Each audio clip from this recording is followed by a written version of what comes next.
बिस्मिल्लाहिर्रहमानिर्रहीम। अस्सलाम वालेकुम नाजरीन, आप देख रहे हैं कश्मीर क्राउन और मैं हूं शाहिद इमरान। दुनिया भर में कोरोना वायरस का कहर जारी है। तमाम तिबी माहिरीन इस हवाले से परेशान है कि किस तरह से इस जंग के ख़िलाफ़ लड़ा जाए। लेकिन आज मुल्क हिंदुस्तान में फ़िज़ा में काफ़ी शोर सुनाई दिया, हत्ता कि जंगी जहाज़ों का इस्तेमाल तक किया गया जो कोरोना वॉरियर्स हैं उनको सलाम पेश करने के हवाले से। इसके ख़िलाफ़ बिल्कुल भी कोई नहीं है, लेकिन इस शोर के दौरान अनंतनाग के एक गरीब का भी शोर अनंतनाग की सड़कों पे आज सुनाई दिया। वो शोर किसने सुना, ये सवाल आज हम उठा रहे हैं, जब एक हामिला खातून दम तोड़ गई सीर हमदान की पीएचसी में। इससे पहले भी एक खातून की मौत वाक़ा हो गई अनंतनाग में ही। इस हवाले से हमने ये मुनासिब जाना कि हम इनकी आवाज़ में आवाज़ मिलाकर हुक्काम से भी सवाल पूछते हैं और साथ ही साथ जो मुतलका इसके हवाले से काम करने वाले माहिरीन हैं उनसे भी सवाल पूछेंगे। हमारे साथ आज शो में मौजूद हैं सीएमओ अनंतनाग मुख्तार साहब और मारूफ सहाफ़ी माजिद हैदरी साहब, साथ ही साथ डॉक्टर्स एसोसिएशन के प्रेसिडेंट डॉक्टर सोहेल नायक साहब। मुख्तार साहब, सबसे पहले मैं आपसे जानना चाहूँगा, हामला ख्वातीन की बात करें, ये दूसरा केस है आपके डिस्ट्रिक्ट में, क्या मैं आपकी नाकामी इसको मानूं? नहीं नहीं। जी हाँ। बताएं, नहीं नहीं। क्या कहना चाहेंगे सीएमओ साहब आप इस हवाले से? दूसरी खातून आज दम तोड़ गई, प्रेग्नेंट लेडी थी। नहीं, ये पेशेंट जो थी ये शेर हमदान से कुछ कॉम्प्लिकेशन इसको हो गई। फिर वहाँ जो डॉक्टर ऑन ड्यूटी थे उन्होंने इसको रेफर किया है डेडिकेटेड एम्बुलेंस में एमसीएच अनंतनाग में इसकी मौत हो गई। जी बस। नहीं सीएमओ साहब, आपका जवाब मुझे ज़ाती तौर पर सेटिस्फाई नहीं कर रहा है कि ये लेडी कैसे, आखिरकार आपके स्टाफ मेंबर्स जो थे, आपका पैरामेडिक्स, आपके डॉक्टर्स कहाँ थे? इससे पहले भी खारपोरा की एक लेडी, आपकी इंफॉर्मेशन के लिए मैं बता दूं, रुकैया नामी एक खातून, हामला खातून, 2 बच्चों समेत उसकी मौत वाक़ा हो गई। सवाल तो आपसे पूछना आज जायज़ है। नहीं, ये हमारे अटेंडेंट जो हमारे वहाँ डॉक्टर थे, पैरामेडिक्स थे, उन्होंने उसको अटेंड किया है, लेकिन कोई कॉम्प्लिकेशन सीर में हुई, फिर उसको रेफर किया। जो प्रोटोकॉल होता है एम्बुलेंस में एमसीएच अनंतनाग भेजने का, एमसीएच अनंतनाग भेज गई, वो वहां मर गई एमसीएच अनंतनाग में, नॉट एट शेर हमदान। जब कॉम्प्लिकेशंस हो गई तो सस्पेंड क्यों कर दिया गया उन डॉक्टर्स को?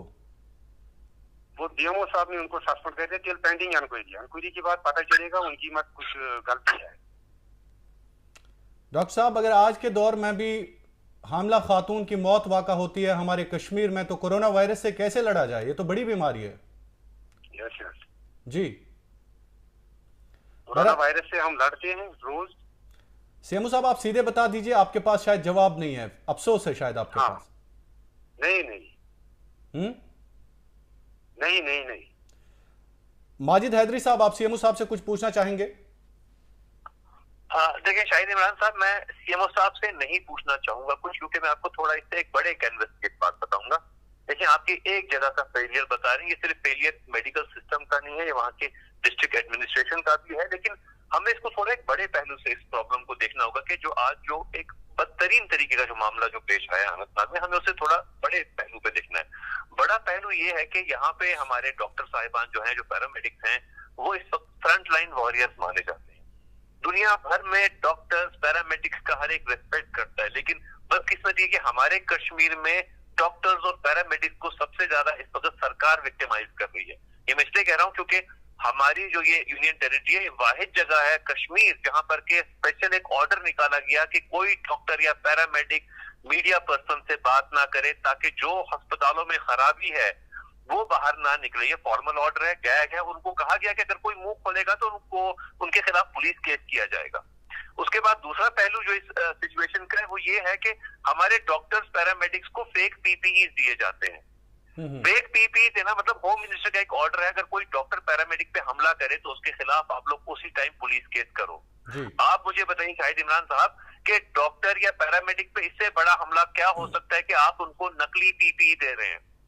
और जब हमारा डॉक्टर वो बारामूला में हो या कि वो यहाँ पे स्किल बेमिना में हो, जब वो कहता है कि मुझे नकली पीपी क्यों दिया गया, तो हमारी जो सरकार है उसे नौकरी से निकाल देती है।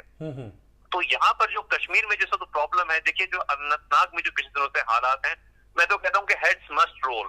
वहां पे जो टोटल एडमिनिस्ट्रेटिव फेलियर है, सिविल एडमिनिस्ट्रेशन का, मेडिकल एडमिनिस्ट्रेशन का, हेल्थ डिपार्टमेंट का, इट्स अ टोटल फेलियर। लेकिन ये सिर्फ एक अनंतनाग में ही नहीं है, ओवरऑल आप देखिए आपके बारामूला में डॉक्टर साहब का पिछले दिनों कैसे इन्फेक्ट हो गए। वो डॉक्टर इन्फेक्ट हुआ क्योंकि उन्हें गलत फेक पीपीई दिया गया। और हमारी जो यहाँ पे एडमिनिस्ट्रेशन है, बिलखुसूस में जो कश्मीर में एडमिनिस्ट्रेशन है, बदकिस्मती से वो इन पहलुओं को नहीं देख रही है। यहाँ पे जो लोग फेक पीपीई दे रहे हैं, हमारी एडमिनिस्ट्रेशन उनको सपोर्ट करती है। मतलब हमारी एडमिनिस्ट्रेशन वक्त कोविड करप्शन को सपोर्ट करती है। हमारी एडमिनिस्ट्रेशन को इस वक्त लोगों के मुतालिक कोई ख्याल नहीं है। अगर ये आप जो देखें, आज जो अनंतनाग में जो वो सीन था, बेचारी की मैयत को स्ट्रेचर पे ले जा रहे थे, बिल्कुल, वो हमने सिर्फ टीवी पर देखा है। कभी कहीं बिहार के कहीं दूर एरिया में, यूपी के कहीं दूर एरिया में, महाराष्ट्र के कहीं दूर दराज, और माजिद साहब सरेआम लिया जा रहा था। नहीं, और देखिए जनाब, मैं क्यों बता रहा हूँ यूपी और बिहार की और महाराष्ट्र की मैंने मिसाल क्यों दी? मैंने उनको कोई कंपेयर नहीं किया कि वहाँ पे खराब एडमिनिस्ट्रेशन। उधर पॉपुलेशन बहुत ज्यादा है, यूपी में आपकी 20 करोड़ पॉपुलेशन है, महाराष्ट्र में आपकी 10 करोड़ के करीब पॉपुलेशन है। बिल्कुल, उतने बड़े जगहों पे जहाँ इतनी पॉपुलेशन हो, वहाँ ऐसा केस हो तो भी इंसान कुछ बताएगा नहीं जी, कहीं दूर दराज में शायद नहीं।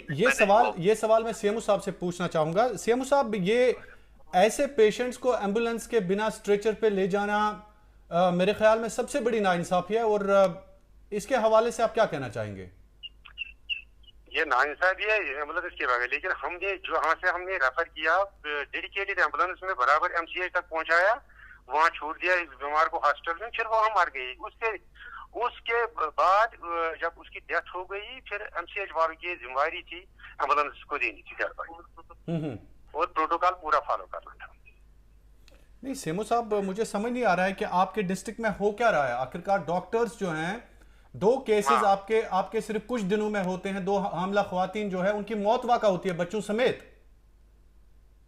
और अगर केयरलेसनेस की बात की जाए, इतने पेशेंट्स कोविड की वजह से नहीं मर गए। नहीं है हमारी तरफ से, जो रेफर हमने बीमार किया है ना एमसीएच, हमने बराबर एम्बुलेंस उसको दी, वहाँ बीमार को। एम्बुलेंस फिर कहाँ थी? एम्बुलेंस कहाँ थी? नहीं सीएमओ साहब, एम्बुलेंस कहाँ थी? फिर ड्रॉबैक के लिए एम्बुलेंस उनको देनी पड़ती है, क्योंकि उसको एडमिट करना था, कुछ हो जाए फिर हमारी एम्बुलेंस वापस अपनी जगह जाएगी। शाहिद साहब, मैं एक चीज ऐड करना चाहूंगा यहाँ पे माजिद जी। शाहिद साहब, देखिए आप जो पिछले दिनों से देख रहे हैं जो एडमिनिस्ट्रेशन एक्शन ले रही है ना इन मामला पे, वो एडमिनिस्ट्रेशन एक सिंबॉलिक प्रोब का, उसको हम कहते हैं कस्टमरी प्रोब। बिल्कुल A4 साइज पेपर पे ऑर्डर निकालना सस्पेंशन का। ये जो केसेस हैं, ये प्राइमा फसाई लीगली जब आप इस चीज को देखेंगे तो आप समझेंगे कि ये केसेस बनते हैं दफा 302 आईपीसी, दफा 304 आईपीसी जी, murder and attempt to murder and culpable homicide. बिल्कुल, ये केसेस रजिस्टर हो चुके होने चाहिए थे इन तीनों जगहों पे। भले ही वो 3 मौतें पिछले दिनों हुई, एक हामला मां और उसके 2 बच्चे, और जो आज हुई हो, बिल्कुल ये सब केसेस। और जो बारामूला में सपोज जो डॉक्टर साहब पिछले दिनों इन्फेक्ट हुए, या जो बेमिना में जो मामला हुआ, इन सबों में 304 का केस बनता है लीगली। बिल्कुल माजिद साहब, इस पे हम आगे भी बात करेंगे, इस पे आगे भी बात करेंगे। डॉक्टर सोहेल नायक, आप डॉक्टर्स के हवाले से बड़े बड़े दावे करते हैं, डॉक्टर्स एसोसिएशन के प्रेसिडेंट हैं आप, लेकिन आज मैं पेशेंट्स की तरफ से बोल रहा हूं, पेशेंट्स एसोसिएशन की तरफ से बोल रहा हूं। और डॉक्टर सोहेल नायक साहब, आज क्या आपको वाकई अफसोस है, क्या आपको वाकई ये दुख हो रहा है सीने में कि एक हामला खातून, एक गरीब मजदूर की बीवी की मौत वाक़ा होगी और शोर उठाने वाला कोई नहीं है? देखिए शाहिद साहब, ये बड़ी दुख की बात है कि एक दो हामिला औरतों की मौत होती है, एक के 2 बच्चों की मौत होती है, शायद आज भी इसके बच्चे की मौत हुई होगी, जो मुझे भी पता नहीं जी। ये इस धरती की माएँ हैं, हमारी बहनें हैं, किसी की बहू है। इससे बड़ा दुख मुझे नहीं लगता है इस दुनिया में कुछ होगा। लेकिन शाहिद साहब, मैं आपको क्लियरली कहूंगा, एज एसोसिएशन हेड मेरा काम होता है डॉक्टर्स को गवर्नमेंट से मिलाना, पब्लिक की बात डॉक्टर्स के सामने रखना, डॉक्टर्स की बात पब्लिक के सामने रखना। लेकिन पिछले कुछ दिनों से जो हो रहा है कश्मीर में, मुझे लगता है कि जो हमारे इंस्टीट्यूशंस है वो शुरुआत में ही कोविड क्राइसिस के सामने क्रम्बल हो रहे हैं। देखिए, मैं आपको मिसाल दूंगा, जेवीसी की। जी। हमारी एडमिनिस्ट्रेशन ने, मतलब इसमें कोई शक नहीं होगा आपको, क्योंकि मैं एडमिनिस्ट्रेशन को रिप्रेजेंट नहीं कर रहा हूं, एक कमाल का काम यहाँ कश्मीर में किया, उसमें कोई शक नहीं है हमें। किस तरह से हम लॉकडाउन में पहले हैं, कंप्लीट है, किस तरह से मेजर्स लिए गए, लेकिन उसी रास्ते में चलते चलते गवर्नमेंट का ये फर्ज बनता था कि डिजास्टर में प्रिपेयर्डनेस करना बहुत जरूरी होती है। जब भी आप किसी डिजास्टर को एंटिसिपेट करते हैं और इसको एक को छोड़ के आपको प्रिपरेशन जरूरी करनी है, फिर डिजास्टर आए या ना आए वो बात की बात है। कोविड डिजास्टर हम एंटिसिपेट कर रहे हैं, आज भी कर रहे हैं, अभी हमारे पास कोई पता नहीं है कल क्या होगा। तो गवर्नमेंट ने जो हॉस्पिटल्स है उनको क्लासिफाई किया कोविड और नॉन कोविड हॉस्पिटल्स में, ह्यूमन पावर को डिवाइड किया कोविड और नॉन कोविड हॉस्पिटल्स में। तो इस मामले में मैं जेवीसी की बात करूंगा, उसको हमने डेडिकेटेड लेवल 3 कोविड हॉस्पिटल बनाया। जब वहां पर कोविड पेशेंट आते हैं, हमारा डॉक्टर वहां उनको बोलता है मुझे प्रॉपर पीपीई दो, तो उसको नेक्स्ट डे टर्मिनेट किया जाता है, रिलीव किया जाता है। उसके बाद मैं कल की स्टोरी पढ़ रहा हूं, अंदरनाग से रेड जोन से एक लेडी आती है अचंबल से, वो एमसीएच पहुंचती है, उसको बोलते हैं वहां के आप बिजबिहारा जाओ क्योंकि वो डेडिकेटेड कोविड है। वहां पे उसको बोलते हैं आप जेवीसी जाओ क्योंकि जेवीसी उसका फर्ज बनता है, वो जगह उसकी है क्योंकि उसको क्लासिफाई किया गया है। वहां की एडमिनिस्ट्रेशन ने बेमिना को तैयार ही नहीं रखा है उस काम के लिए। उस लेडी को फिर वो एलडी रेफर करते हैं। जब वो लेडी लेबर में थी, लेबर पेन को मेडिकल साइंस में कहते हैं कि इसका दर्द जो होता है 306 हड्डियों के फ्रैक्चर के बराबर होता है जी। जब उतने पेन में एक लेडी एक हॉस्पिटल से जाके दूसरे हॉस्पिटल जाती है, दूसरे से तीसरे हॉस्पिटल जाती है, और जो हेड कर रहे हैं इंस्टीट्यूशंस को, जिन ऐसा लगता है कि उन्होंने उन इंस्टीट्यूशंस को हाईजैक करके रखा है। नहीं डॉक्टर सोहेल, वहां की फैकल्टी को, मेरे शायद ना मुझे कंप्लीट करने दीजिए, वो वहां की फैकल्टी को बात ही करने नहीं देते हैं। जब बिमना की गायनेकोलॉजिस्ट फैकल्टी ने बात की कि हमें ये चीजें चाहिए, तो उनको रिप्रिमांड किया गया। मेरे पास पेपर्स है कि उन्होंने फिर मास रेजिग्नेशन दिया। माजिद हैदरी साहब को भी ये पता होगा। तो जब ऐसा माहौल किया जाएगा कोविड क्राइसिस को मैनेज करने के लिए, अभी क्राइसिस आई नहीं है, तो हेल्थ स्ट्रक्चर अगर ऐसा बिहेव करेगा तो मुझे अफसोस हो रहा है कि हम कैसे लड़ेंगे इस बड़ी जंग से। बिल्कुल। तो नहीं डॉक्टर सोहेल साहब, आपका ये मानना है कि ये फॉल्ट एडमिनिस्ट्रेटिव लेवल पे है, डॉक्टर्स फॉल्टी नहीं है? नहीं, मैं बोल, देखिए जो अनंतनाग का मामला है इसमें इन्वेस्टिगेशन होगा, मुझे पूरे डिटेल्स भी पता नहीं है, लेकिन जहां भी गलती होगी वहां पे पुनिशमेंट होना बहुत जरूरी है जी। जो इंक्वायरी आएगी, क्योंकि इंक्वायरी के पहले ही मैं कोई जजमेंट दूंगा वो ठीक नहीं रहेगा, क्योंकि ये प्रोसेस होता है इंक्वायरी होना। इंक्वायरी बैठेगी, देखेंगे क्या क्या मामला हुए हैं, लेकिन मैं इस केस को छोड़ के ओवरऑल बात कर रहा हूं। माजिद हैदरी साहब, माजिद हैदरी साहब, आप मुझे ये बताएं कि रेगुलर पेशेंट्स, आखिरकार कोविड के साथ जंग हमने लड़नी है, लेकिन रेगुलर पेशेंट्स आखिरकार कहां जाएंगे? स्किम्स आपका covid hospital, Sopore main hospital आपका covid hospital, JVC covid hospital, ये रेगुलर पेशेंट्स कहां जाएंगे? आपने खुद भी लिखा इस पे। जी, यही तो हमारी बदकिस्मती है कि जो हमारे यहाँ पे जो डिसीजन लिए गए ना एडमिनिस्ट्रेटिव लेवल पे सबसे पहले, वही गलत है। अगर पहले से स्ट्रिक्टनेस रखी होती ना गवर्नमेंट ने, और कुछ एक डेटरेंट कोई ऐसे स्ट्रिक्ट मेजर्स लिए होते, 2-4 लोगों को सैक कर दिया होता जॉब से गलती के लिए, तो आज हमारे इस हमला उलट का सीन हमें नहीं देखना पड़ता। आप देखिए ये कहानी तब से शुरू हो रही है जब पहला कोविड पेशेंट जो था, जो बारामूला से ताल्लुक रखते थे, जो श्रीनगर में चेस्ट डिजीज हॉस्पिटल में जो शहीद हुए, देखिए उनका मामला क्या था कि वो सबसे पहले स्किम्स बेमिना गए थे ट्रीटमेंट के लिए। वो पेशेंट वहां से चेस्ट डिजीज हॉस्पिटल कैसे पहुंचा, उस पर इंक्वायरी का क्या हुआ, वो आज तक समझ नहीं आया लोगों को कि वो कहानी क्या है। दूसरी चीज जो है इसमें स्ट्रिक्ट डिसीजंस की क्यों जरूरत थी, क्योंकि आप देखिए आपके जो हॉस्पिटल थे, वो डॉक्टर साहब ने सही कहा, डॉक्टर नाइक साहब ने, कि वो डेजिग्नेट किए गए थे कोविड और नॉन कोविड, ताकि सब हॉस्पिटल इन्फेक्ट ना हो। लेकिन क्योंकि इसमें सबसे बड़ी चीज जो मैं आपके सुनने वालों को भी बताना चाहूंगा, ये क्यों हुआ कि ज्यादा से ज्यादा अस्पताल बनाए गए कोविड हॉस्पिटल, क्योंकि कोविड की मल्टी करोड़ फंडिंग है, और मल्टी करोड़ फंडिंग में विदाउट टेंडरिंग आप लोग पैसा खर्चा सकते हैं। इसलिए पैसा खर्चाने के चक्कर में आप देखें, आपकी सबसे बड़ी मिसाल यहाँ पे आती है स्किम सौरा की। स्किम सौरा को गवर्नमेंट ने लेवल 3 का ये बनाया था कोविड हॉस्पिटल। मतलब जो एक्सट्रीम केसेस होते ना, जो कहीं पर भी टैकल नहीं होते, जो स्किम्स में भी टैकल नहीं होते, कहीं और नहीं होते, उनको आपने सौरा लेना था एक स्पेशल जगह पे। लेकिन आपने वहां पे सारा अस्पताल बना दिया कोविड। वजह क्या है? क्योंकि आपके पास पैसा है, आपको पैसे का खर्चा दिखाना है। पैसे के खर्चे के लिए हमारे अफसरान ने इस वक्त, एक आम इंसान अगर किसी को हार्ट अटैक अल्लाह ना करे होगा, वो इस वक्त सौरा नहीं जा सकता, क्योंकि आपका जो वहां पे कार्डियोलॉजी का वार्ड है, वार्ड नंबर 1 है, वो बंद कर दिया गया है, क्योंकि उसको कोविड फैसिलिटी में कन्वर्ट किया है। खुदा न जाने कोई कैंसर पेशेंट आज की डेट में अगर सौरा जाएगा, सौरा स्कीम जाएगा, क्या मुझे वहां के डॉक्टर साहिबान ये गारंटी से दे सकते हैं कि उस बेचारे को वहां कोविड का इन्फेक्शन होने का खतरा नहीं है? मतलब कहने की बात है, कोई बेचारा हार्ट अटैक वाला हो या कोई कैंसर पेशेंट हो, वो इस बीमारी के इलाज के लिए जाएगा, लेकिन वहां वो दूसरी जानलेवा कोविड बीमारी का मरीज बन सकता है और उससे उसकी जान भी जा सकती है। बिल्कुल, ये क्रिमिनल नेग्लिजेंस है एडमिनिस्ट्रेशन पे कि उन्होंने ऐसा होने दिया है थ्रू आउट कश्मीर। बिल्कुल, इसीलिए मैं आपको बार बार कह रहा हूँ कि एडमिनिस्ट्रेशन बिल्कुल सॉफ्ट है। This is all link to Covid corruption. मैं पिछले दिनों से एक टर्म यूज कर रहा हूँ अपने कोविड करप्शन। बिल्कुल, ये कोविड करप्शन से रिलेटेड ये सब कुछ जो मिस एडमिनिस्ट्रेशन है, मिस मैनेजमेंट है, it is all link to Covid corruption.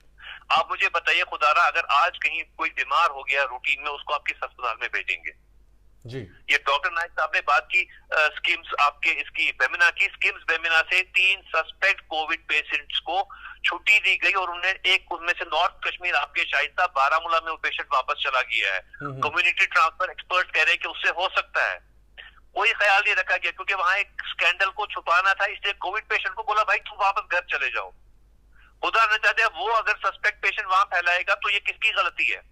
एक पेशेंट उनमें से साउथ कश्मीर गया है, अगर वो वहां पे बीमारी फैलाएगा, ये किसकी गलती है? बिल्कुल, ये सारा एडमिनिस्ट्रेटिव फेलियर है। It is total administrative failure. बिल्कुल। माई साहब, डॉक्टर सोहेल साहब को मैं फिर लाना चाहूँगा। डॉक्टर सोहेल साहब, ये हमें बता दीजिए, ये जो रेगुलर पेशेंट्स हैं बहुत ज़्यादा मुतासिर हो गए। रेगुलर पेशेंट्स अब हॉस्पिटल विजिट कर ही नहीं सकते हैं, लेकिन ऐसे मामला जो हमारी एक्सपेक्टिंग मदर्स है, लास्ट टाइम भी मैंने आपसे पूछा था, तो ये एक डर, एक फेयर फैल गया है सोसाइटी में। अगर ऐसे ही आपके डॉक्टर्स ने किया कि आप घर लाशें भेज दें, तो मेरे ख्याल में ये बहुत चिंता का विषय है। देखिए शायद मैं आपको एक बात बताऊं, जो रूरल हॉस्पिटल्स है तो उनको हमने क्लासिफाई किया है कोविड और नॉन कोविड में। मैं थोड़ा इसको इलाबरेट करूंगा। देखिए, आपने कहा कि जो सोपोर हॉस्पिटल है जहां 1000 ओपीडी होती है 24 घंटे में, 10-20 ऑपरेशन होते थे 24 घंटे में, तो वो आज कोविड हॉस्पिटल है। लेकिन जो एमसीएच सोपोर है, नहीं, मुझे बताएं बनाने की क्या जरूरत थी सोहेल साहब, बनाने की क्या जरूरत थी कोविड हॉस्पिटल सोपोर को? नहीं, देखिए शाहिद साहब, जब आप इतने बड़े डिजास्टर को एंटिसिपेट करते हैं तो डिजास्टर प्रिपेयरनेस में ये मैंडेटरी बनता है कि कोविड के लिए प्रिपरेशन की जाए। तो प्रिपरेशन में ये बहुत जरूरी था कि हमें कुछ डेडिकेटेड कोविड हॉस्पिटल चाहिए थे, क्योंकि हमने ही डिमांड किया था, डैक ने भी डिमांड किया था कि हमें डेडिकेटेड कोविड हॉस्पिटल चाहिए। मोहल्ले के अंदर आपको कंफ्यूजन का है, मोहल्ले के अंदर आपने कोविड हॉस्पिटल बना दिया। नहीं, मुझे थोड़ा कंप्लीट करने दीजिए। देखिए, उसके बाद एमसीएच सोपोर नॉन कोविड है, बारामूला आपका कोविड और non Covid separate section function कर रहा है। उसके बाद नॉर्थ कश्मीर का जितना भी जो प्रेगनेंसी है, जितने भी प्रेगनेंसी नॉर्थ कश्मीर में है, उसके लिए हमने ट्रामा हॉस्पिटल पाटन को full tertiary level care maternity में कन्वर्ट किया है।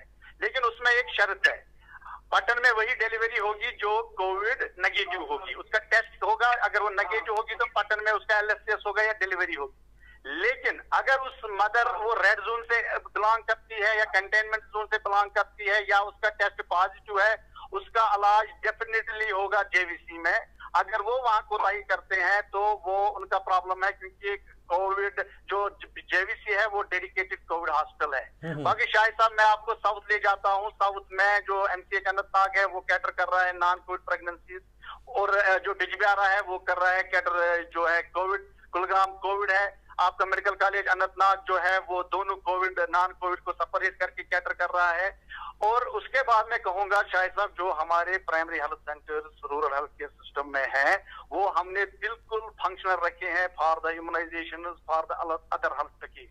लेकिन यहाँ लोगों में कंफ्यूजन है, लोगों को समझ नहीं आ रहा है कि हमें कहाँ जाना है। मुझे लगता है मीडिया का एक अहम रोल बनता है कि वो लोगों को समझाए कि कौन कौन सा हॉस्पिटल कोविड है, कौन कौन सा हॉस्पिटल नॉन कोविड है, इसमें एक बड़ा डिबेट चलना चाहिए कि तो किस सूरत में जो है पेशेंट जो है कोविड हॉस्पिटल की तरह रुख करेगा और किस सूरत में जो है पेशेंट नॉन कोविड हॉस्पिटल की तरह रुख करेगा। क्योंकि इस महीने में लोग अंदर रहे, लोग परेशानी में मुब्तला रहे, हेल्थ डिपार्टमेंट या जो एडमिनिस्ट्रेशन है, हम प्रिपरेशन में थोड़े बिजी थे, तो लोगों को अभी क्लियर नहीं हो रहा है कि अगर नॉन कोविड पेशेंट होगा तो वो कहाँ जाएगा और कोविड पेशेंट जो है वो कहाँ जाएगा।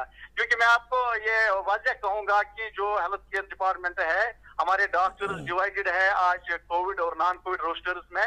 मैं आपको ये यकीनन आपसे बोलूंगा, चाहे अनंतनाग में 2 डेथ्स हुई, लेकिन उसके बावजूद जो हमारी इमरजेंसीज है, न्यूरो इमरजेंसीज है, कार्डियक इमरजेंसीज है, LSCS है, वो मैंने बताऊंगा कि फुल फंक्शनल से चल रहा है या किसी हाई लेवल से चल रहा है, लेकिन वो भी लिंगरिंग तरीके से रोज चल रहा है और लोग रोज जो इमरजेंसी जनरेट होती है कश्मीर में, उनका भी इलाज non Covid hospital, non Covid sections में हो रहा है। शाहिद साहब जी। माजिद साहब, आखिर पे मैं आपसे जानना चाहूँगा, चूँकि प्रोग्राम का वक्त इख्तिताम पजीर हुआ चाहता है, आप मुझे बताएं ये जो खारपुरा की एक खातून जिसका नाम रुकैया था और शकीला आज दूसरी एक गरीब बाप की बेटी मजदूर की अहलिया थी, तो इस हवाले से ये लोग इंसाफ की गुहार लगा रहे हैं। क्या आपको लग रहा है कि इन लोगों को इंसाफ करीब वक्त में मिलने का कोई चांस है? जी, मुझे बिल्कुल भी इंसाफ की कोई उम्मीद नहीं है, क्योंकि जो ये पिछले दिनों से केसेस हुए हैं, इसमें ऑलरेडी पुलिस केस हर केस में हुआ होना चाहिए था। चाहे वो इस हामिला औरत की मौत है या उससे पहले जो एक हामिला औरत अपने 2 बच्चों समेत मरी इसी अनंतनाग डिस्ट्रिक्ट में वो भी हो, या कि जो अनंतनाग में जो या कि जो बारामूला में जो डॉक्टर साहब जो इन्फेक्ट हुए उसमें भी FIR हुआ होना चाहिए था, या जो बेमिना में जो मामला हुआ उसमें भी FIR पुलिस का हुआ होना चाहिए था अभी तक। क्योंकि ऐसा कुछ भी नहीं हुआ है, तो सब ये सिंबॉलिक प्रूफ होगा। हाँ, मैं एक चीज की शायद साहब आपको मुबारक देना चाहूंगा कि जो हमारा जनरली ज्यादातर जो हमारा लोकल मीडिया है वो साइलेंट है इन इश्यूज पे, लेकिन आप बतौर एक इंस्टीट्यूशन इस चीज की आवाज उठाते हैं, तो एक बहुत ही अच्छी चीज है कि आप इस पे तो भी बात कर रहे हैं। कोई तो है कहीं पे जो कि एक सही सहाफत का अपना एज ए इदारा काम कर रहा है। हम तो इंडिविजुअली काम कर रहे हैं, लेकिन आप एज इदारा काम कर रहे हैं, तो ये बहुत ही अच्छी बात है, बहुत ही सराहना वाली बात है। मैं इसके लिए आपको मुबारक देता हूँ। Thank you so much.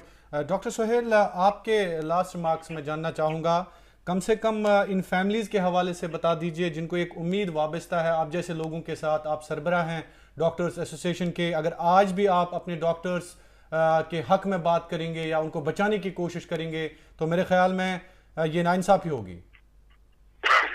बिल्कुल शाहिद साहब, जो इंक्वायरी की कमेटी बिठाई गई है, मुझे लगता है उनको इस पे प्रॉपरली इंक्वायरी करनी चाहिए। उनको सबसे पहले ये समझना चाहिए कि ये बेटी हमारी थी, हमारी बहू थी।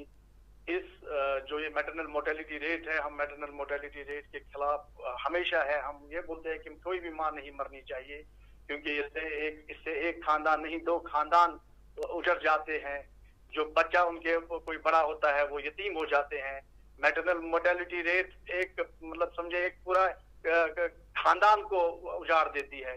तो मैं ये आपके माध्यम से अपील करूंगा, जो भी इस इंक्वायरी कमेटी में है वो इस बच्ची को अपनी बेटी समझे, बहू समझे और हर एंगल को वो कीनली देखे, और जिसकी भी नेग्लिजेंस होगी उसको लॉ ऑफ लैंड के हिसाब से पनिशमेंट मिलना चाहिए। बहरहाल आप दोनों का बहुत बहुत शुक्रिया, और CMO मुख्तार साहब भी हमारे साथ मौजूद थे जिन्होंने सवालों का जवाब नहीं दिया। मुझे ये लगा कि शायद CMO साहब जो हैं इन वाक़ात से बेखबर हैं और उनको शायद इस हवाले से कोई जानकारी नहीं है, और लेकिन हम इनको फॉलो करते रहेंगे, इन गरीबों की आवाज़ हम उठाते रहेंगे, चाहे वो जावेद अहमद की अहलिया खारपुरा से जिनका ताल्लुक़ है, चाहे वो आज एक मज़दूर की अहलिया या गरीब बाप की बेटी शकीला का जहाँ तक ताल्लुक़ है। हम इस हवाले से अपनी आवाज़ उठाएंगे और इंशाअल्लाह जो भी इस हवाले से इंक्वायरी होगी उसके हवाले से भी हम संजीदगी के साथ सवालात उठाते रहेंगे। आपका बहुत बहुत शुक्रिया कश्मीर क्राउन देखने के लिए।